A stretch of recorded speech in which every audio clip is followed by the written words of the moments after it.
Hey everyone, welcome to Hustle Faithfully podcast where determination meets devotion. Follow us on YouTube and across all social media platforms. You can find the link to everything at linktr.ee/hustle faithfully. Hey, this week we want to pick up where we left off from the last episode where we talked about the four core stewardship responsibilities. The first two were time and talent. We went into detail about those two. Today, we're going to talk about the second two, which was resource and relationship. And there's many places in the Bible where it talks about us using our resource. You know, it's in First John. There's places in Proverbs 28, I think First John 3, and a few other places where it tells us what we're to do with our resource. That it isn't just about us accumulating it, but it's about how we disseminate, how we share what we have. So that's what we want to land today and start our discussion is on resource and proper stewardship over our resource. So what do you have to say about that? Can you give too much? That's a good question. I think if you ask that question, can you give too much?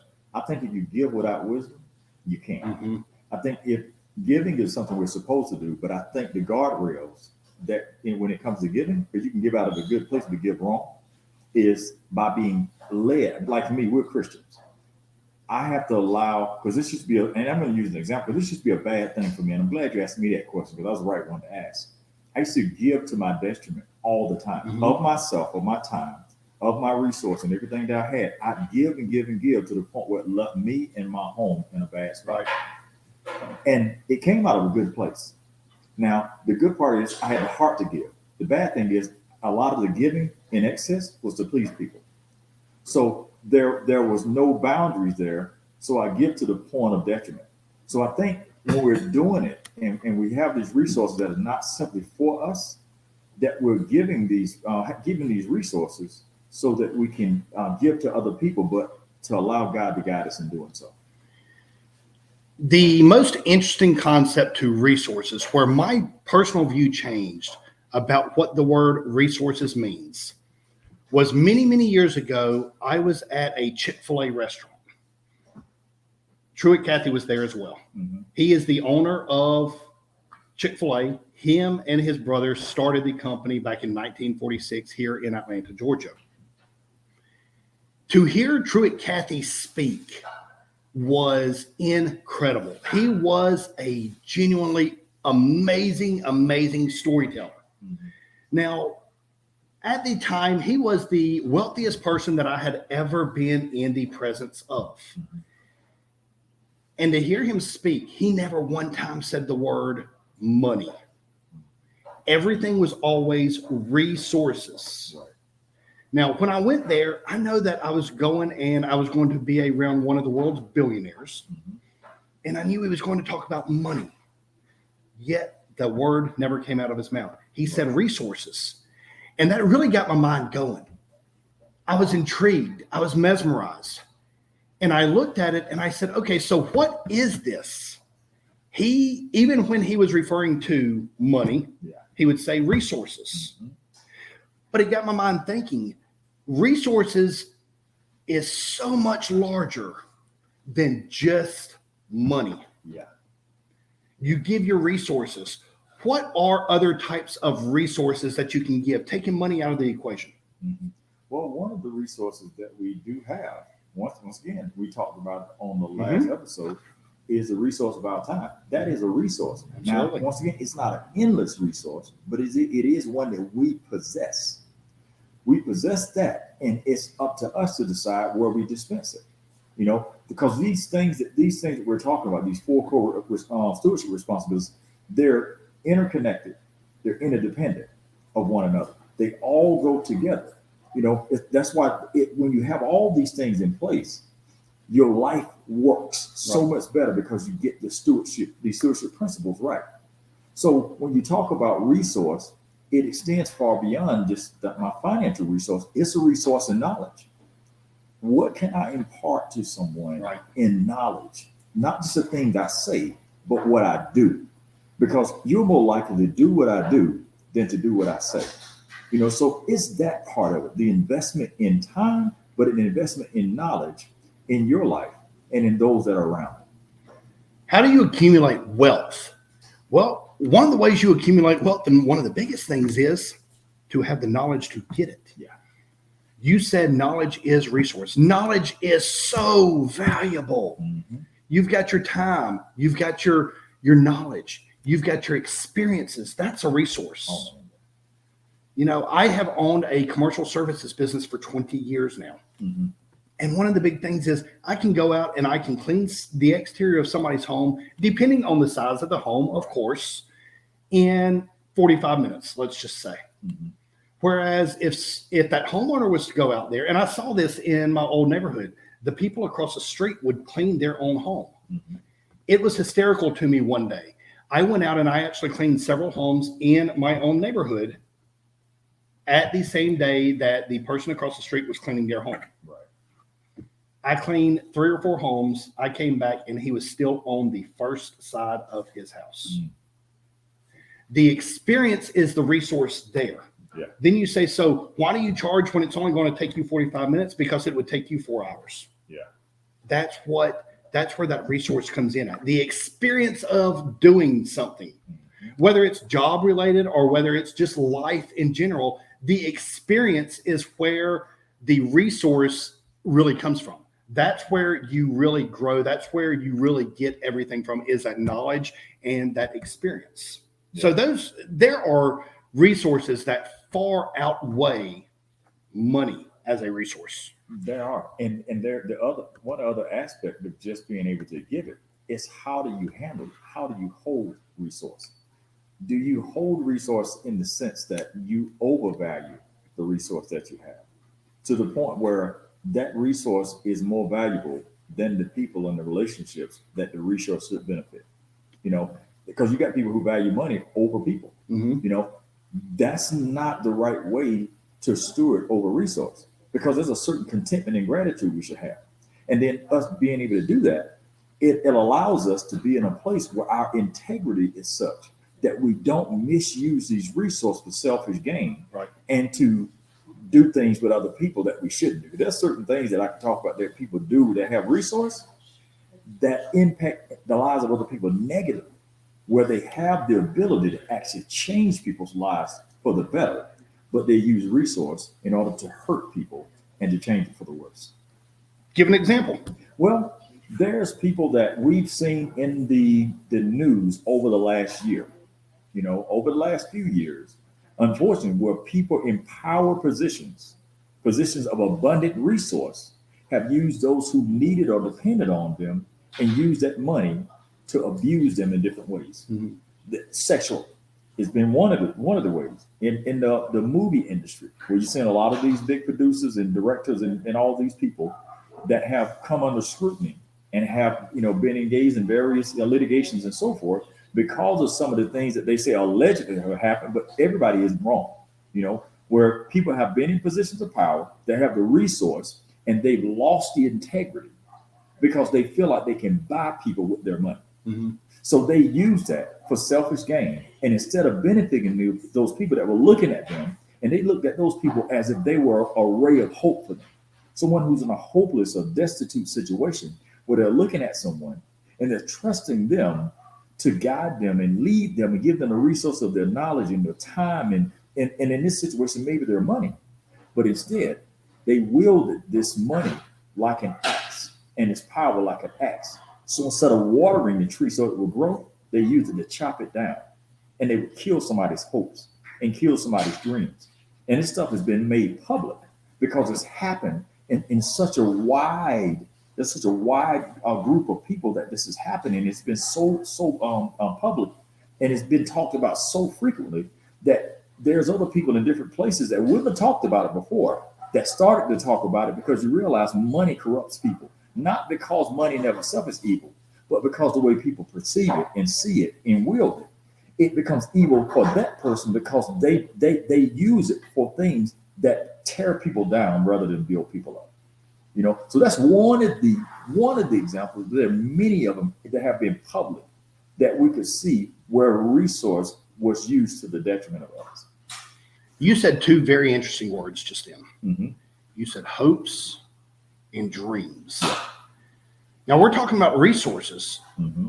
I'm here to challenge you and all of our listeners and viewers to realize that your hopes and your dreams Mm-hmm. are also resources. They are. Everything in this world has two births. Everything is first birthed in the mind of what do I want to do? How do I want to do it? Tesla was first a thought. It was first birthed as a thought, and then it became actual giving birth the second time. Mm-hmm. It's all a hope and a dream at some point. Everything you see in this world, everything that you once thought about, everything that you have ever achieved, everything that you will ever achieve was once a hope and a dream. Yeah. When you have those hopes and dreams, and we all do, Mm-hmm. even when you're in your deepest, darkest time of life, Right. look around.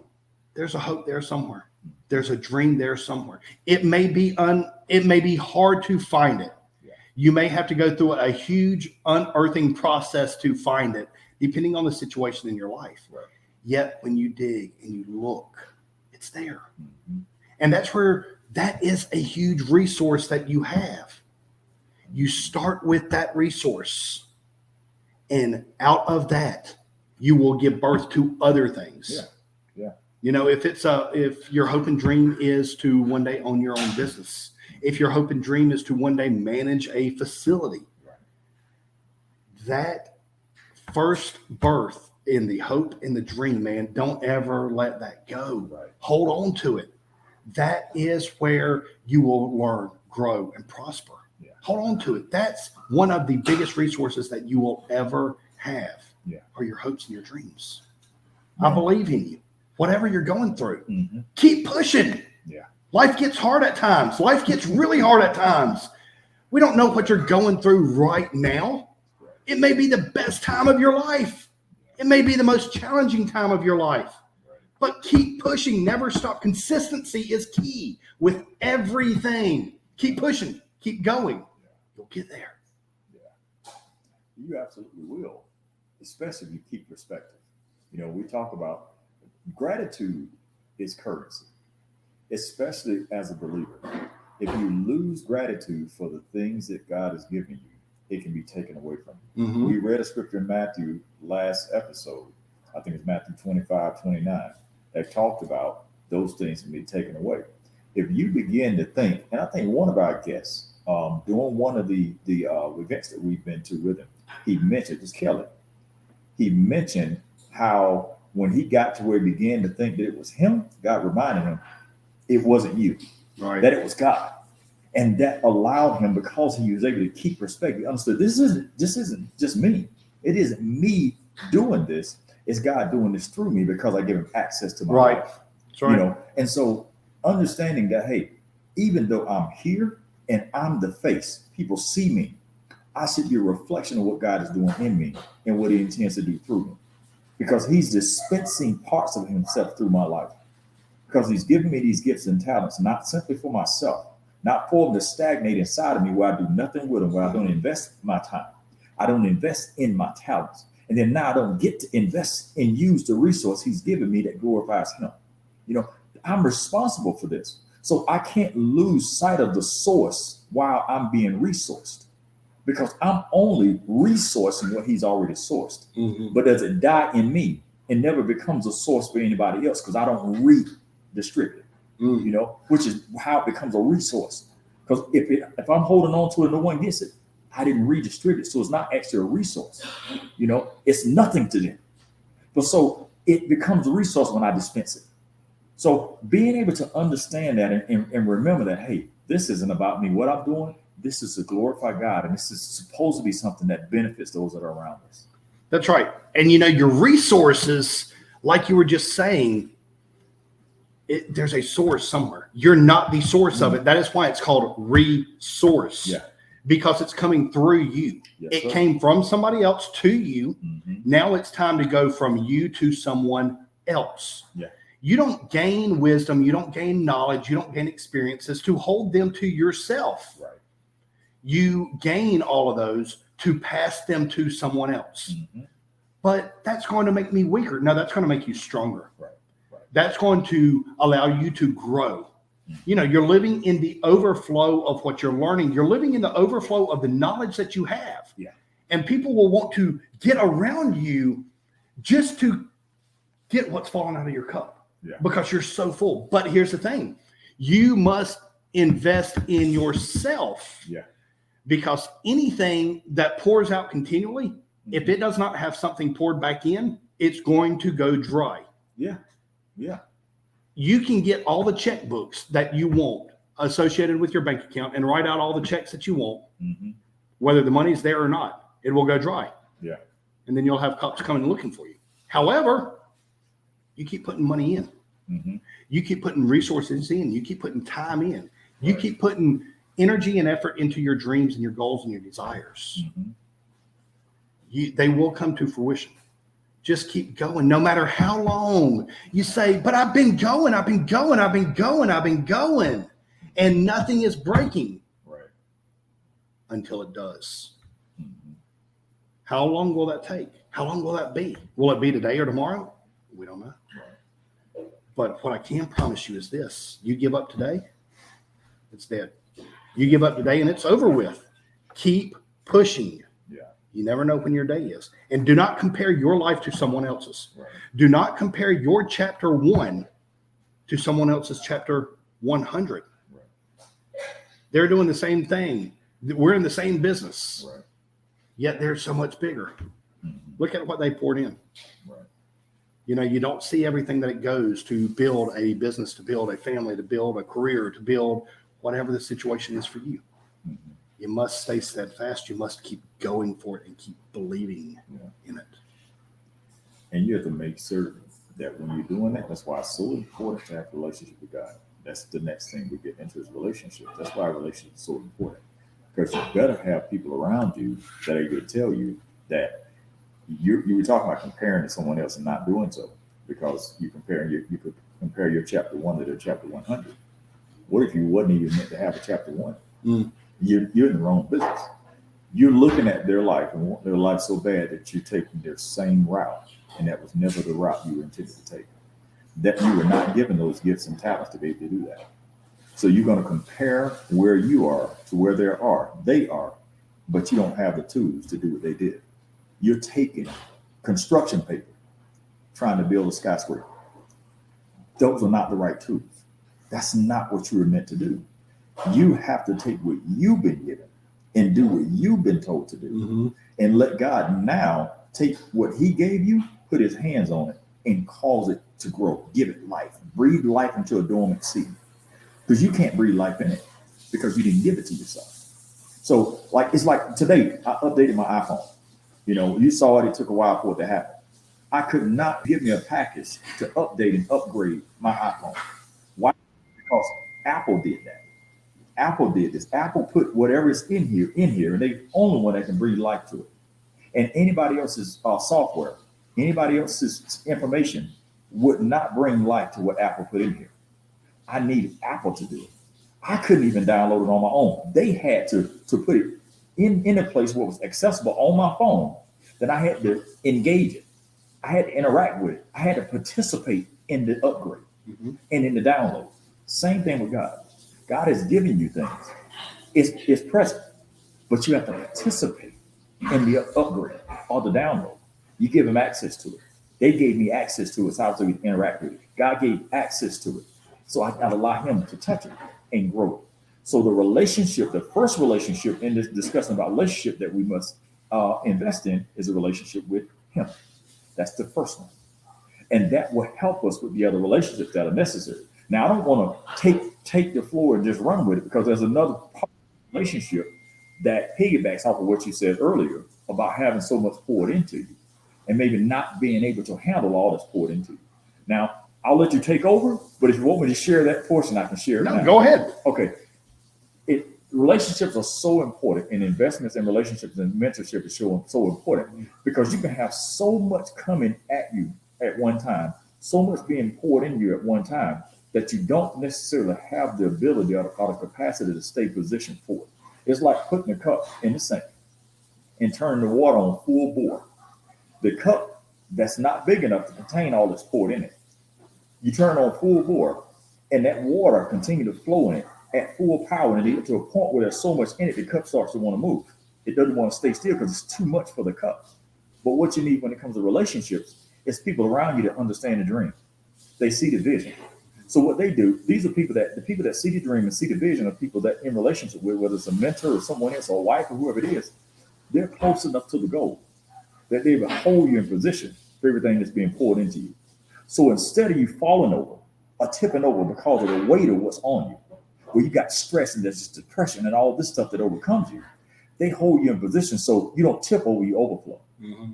So it pours out of you, and the people that are positioned around you that help you hold that position, they benefit, they live, and they splash in the overflow of what's happening in your life. So they flourish instead of all of y'all floundering because your cup fell over, because the weight was too much. Relationships are that important. What relationship or who are you investing in that's able to hold you in position for the dream that you have? Because everybody won't do it. Some people are not dream carriers. Go ahead. No. That hit me. Some people are not dream carriers. I wasn't trying to cut you off. That was a mic drop moment. Yeah.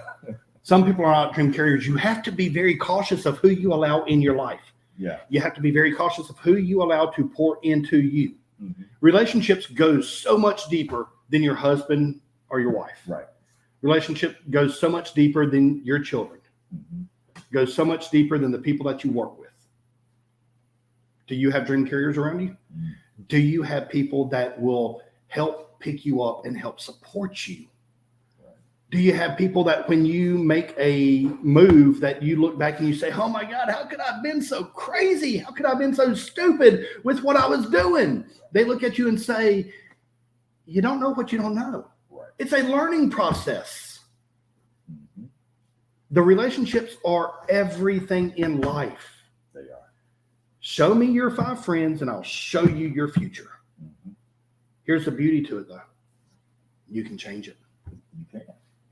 You're talking about having a cup that's so full it's overflowing. So what's the next thing you do? You just say, I'm full. You stop. Right. Or you let it overflow? No. I'm here to say you create and you build a bigger cup. Mm-hmm. And then that will get to the point of where it's full and it's overflowing. Mm-hmm. Then you build a bigger cup and it's full and it's overflowing. Mm-hmm. Then you build a bucket and you just keep going. Mm-hmm. How do you do that though? Do you do it on your own? No, you don't do it on your own. Right. You've got to have the relationships around you. You've got to have the mentors. You've got to have the people that are pouring into you. Right. Mirror and match. Find that person who has what you want. Find that person who has achieved what you want to achieve. Right. And do as they do to achieve same or similar results. There's one relationship for you. But you also have to have the people that are around you that support you. Your term earlier, dream carrier. Yeah. Unfortunately, so many people will diminish your dream. Yeah. You have a dream that's bigger than they could ever imagine. That's okay. Keep going. It's not their dream. There was a reason that God didn't give them the dream. Maybe their head is not big enough to be able to do what's necessary to pull that dream off. But yours is. Yeah. Maybe their heart's not big enough to put everything in. But yours is. Connect with those people that are going to say, you know what, Ricardo, you know what, Noah, you know what, Jack, I believe in you. Right. And then those are going to be the people that will help carry you to your goal. Yeah. Because along the journey of life, there are times where it's hard. There are times where you may not be able to stand up. There are times where you may be defeated and you cannot operate, you feel. Who's there to pick you up and say, get up, let's go? Who's there to say, I believe in you? Yeah. Or is it everybody says, oh, it's okay. You'll get over it. Yeah. You'll get over it. Yeah. Okay. Thanks for nothing. Yeah. Thanks for no help. I'm going to navigate to this person that says, I believe in you. Let's go. Yeah. Let's do it. What you just said, John, and I laughed because I was thinking about something, and it was right in line with what you were saying about who's going to tell you to get up. Right. That reminds me of, and it goes back to the carriers. Jesus telling the lame man, said to the lame man, do you want to walk? Do you want to? And this man is like, what the heck you mean, do I want to walk? Of course I want to walk. I've been laying here trying to get in this pool, but no one will put me in. So no. Do you want to walk? Do you want to get up? He said, yes. Yes, I do. Jesus told him to take up your mat and go. Get it and go. He wanted him to get up. He wanted him to believe that he could get up. But he had to once say, yes, I want to walk. And he had to believe that he could. Right. Because at first, if he said he wanted to walk but didn't believe it, him saying it didn't mean anything. Mm-hmm. But he had to hear himself say, I want to. And then he had to actually do the activities. That's right. And put his belief and his faith where his words were. That's right. And then he stood up. And then what did he do? He had to carry the thing that once carried him. He had to now take that thing that he used to lay on and carry it. Because he was now doing the thing that everyone at one point in time said he couldn't do. He was waiting on someone else to put him there. But what Jesus wanted him to see is you had the ability to hear all along. You had to believe. You had to say, yes, I want to stand up. You had to have someone come along and say, you know what? You can stand up. Mm-hmm. Jesus did that. Now, I'm not saying there's a Jesus in your life outside of the one that we have, but there's somebody in your life that'll see you laying down on a mat and say, do you want to get up? Do you want to stand? And you can make every excuse in the book, or you can take that time at that moment. That person comes to you and says, I see the dream. I see what you've been trying to do. Your dream is lame right now, but I believe your dream can stand up. And will tell you to take that dream that you've been laying on, take it, pick it up and carry it. Mm-hmm. I believe you can get up. And I want you to carry that thing that you've been laying on. That's been holding you, but you were not holding it. I need you to stand up, take that dream, and I need you to walk with it. That's what we need. We need that level of relationship in our life. Because someone could have came along and told him it was okay to lay it. Mm-hmm. So the difference between a dream carrier and a dream killer, they both see the dream that you're laying on. One believes you can walk with it. One believes you're only destined to live. And it's your choice to choose. Your choice to choose which it'll be, a killer or a carrier. How oftentimes do you see the dream killer being the closest people to you? The thing about it, they got to be close enough to know what you're laying on. So someone from a distance doesn't know you're laying on a dream. Typically, it's people that are close to you that see it and they tell you you can't do it. Right. Because they're not close enough to see it. They won't be able to tell you can't do it. So unfortunately, a lot of times it's people around us that we think are for us. But sadly, there are a lot of people that are against us. Because as long as we don't accomplish ours, they won't have to feel bad about laying on theirs. There you go. There you go. What dreams do they have in their life that they are afraid to go for? And so therefore, when you do it, it makes them feel uncomfortable. And the only way that they know how to cope with that, and the only way that they know how to make it through, is to negate yours. Now, there are times, in all fairness, where the people that are close to you will attempt to kill your dream out of fear. Now, it's not a thing of, I want to negate you, I don't believe in you. It's a thing of, I'm scared for you because, like you said, they're not close enough to understand the dream. They don't have the capacity to carry out the dream. They don't have the know-how to continue on and push forward. Yeah. But you do. Yeah. And it scares them. Find the people that will believe in you. Yeah. Find them. Yeah. Some of the biggest people in my life at the time of the recording of this podcast are people that have achieved so much, and I'm talking just from the business standpoint, that they have achieved so much in business, in personal finance, in speaking, in their network, And at times when I question myself and what I'm doing, they're there spending time on a Zoom call with me. Mm-hmm. One of the people that I'm talking about, we have been on a Zoom call for 6 straight hours. Yeah. We got on at like 8 or 9 o'clock at night, and we were still on that Zoom call when it's almost time to wake up the following morning. Yeah. Yet that same person, well, you were here with me earlier when my phone rang, and it was an actor from Hollywood. Mm-hmm. And you heard him ask me if I have talked to that gentleman recently. Yeah. And I'm like, yeah, we're getting together in a week. Yeah. Here's the thing. Even though he's a Hollywood actor, Mm-hmm. he's not getting the real access to him. Yet I am privileged enough to be able to get on a Zoom call with him for hours on it, when it's initially we're going to be here for 20 minutes. And it's just, we keep banging one thing out after another. Yeah. It's relationships like that. Mm-hmm. It's relationships like a spouse that believes in you. Yeah. It's relationships like kids that say, I love you, Dad. I love you, Mom. I believe in you. Good job. Right. You know, my wife at present is putting together a brand for school teachers all across the world called Affirmation Avengers. Mm-hmm. And if you saw this, it is absolutely amazing. Right. Nobody's thought about it yet. You know why? Because it wasn't their dream. It was destined for my wife. It was destined for her to be able to impact so many people. Right. So many kids. She's no longer in the classroom impacting 30 kids a year. Now she's impacting thousands of kids all across the country and in other countries. Right. That's a dream. Yeah. But yeah, there's people that are close that don't believe in it simply because it's not the safety net of, you know, you're going to make this much this month. You know, you're going to make that much next month.